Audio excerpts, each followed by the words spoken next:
Assalamualaikum warahmatullahi wabarakatuh. Kembali lagi di channel Cikita Pila. Nah, pada video kali ini kita akan membahas mengenai revisi Undang-Undang ASN ya teman-teman. Nah, sebelum kita simak videonya, jangan lupa teman-teman untuk klik tombol subscribe dan tekan tombol loncengnya ya. Jangan lupa juga like, komen, dan share ke teman-teman kalian.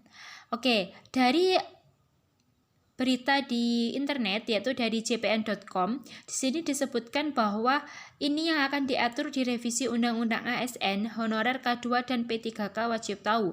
Berita ini diterbitkan hari Minggu 17 Januari 2021. Nah, apa sajakah isinya? Mari kita simak. Rencananya, tahap awal DPR akan membentuk panitia kerja alias panja RUU perubahan atas RUU nomor 5 tahun 2014 tentang ASN yang ditargetkan bulan ini.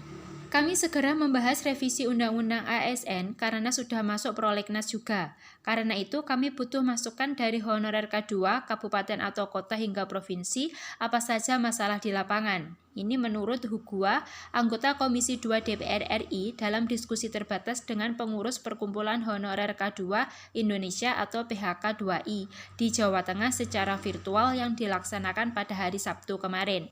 Dia pun meminta seluruh honorer K2 fokus berjuang untuk meraih status ASN, baik itu PNS maupun P3K.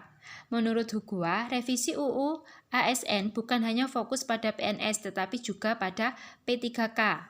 Saya minta honorer K2 tidak perlu ngotot harus menjadi PNS dalam revisi UU ASN ini. P3K juga ASN, jadi berjuanglah untuk ASN, tegasnya dari Hugua tersebut. Itu sebabnya lanjut politikus PDIP ini kekurangannya ada di dalam P3K akan diperbaiki dalam revisi Undang-Undang ASN. Tujuannya agar antara PNS dan P3K itu sama. Kemudian honorer K2 yang ikut seleksi P3K diberikan kemudahan dan perlindungan ketika sudah menjadi ASN. Hugua menyadari masih banyak guru honorer yang ngotot menjadi PNS dan menolak untuk ikut P3K. Namun dia menyarankan agar honorer K2 tidak terpecah karena perbedaan keinginan ini. Saya menginginkan honorer K2 fokuskan tujuan ASN saja. PNS dan P3K itu sama. Nantinya dalam revisi Undang-Undang ASN, persamaan status itu salah satunya yang akan kami godok. Itu menurut Hugua. Hugua juga menegaskan revisi Undang-Undang ASN kali ini akan dibahas serius oleh DPR dan pemerintah. Mengingat turunan Undang-Undang ASN diantaranya PP Manajemen PNS dan P3K Manajemen P3K sudah lengkap.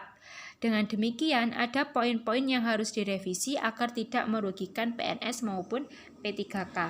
Prinsipnya, ASN akan bekerja profesional bila kesejahteraannya terjamin, di samping rekrutmen yang transparan. Nah, itulah tadi info mengenai revisi Undang-Undang ASN. Pada saat ini DPR maupun pemerintah itu sedang berupaya untuk mencari solusi yang tepat, di mana pemerintah dan DPR ini juga menginginkan kesejahteraan baik untuk PNS maupun untuk P3K. Oleh karena itu, revisi Undang-Undang ASN ini akan segera digodok, akan segera diolah sehingga nanti ketika sudah didapatkan putusan yang resmi itu dapat memberikan manfaat baik untuk PNS, untuk P3K, dan untuk ASN semuanya. Seperti itu ya teman-teman.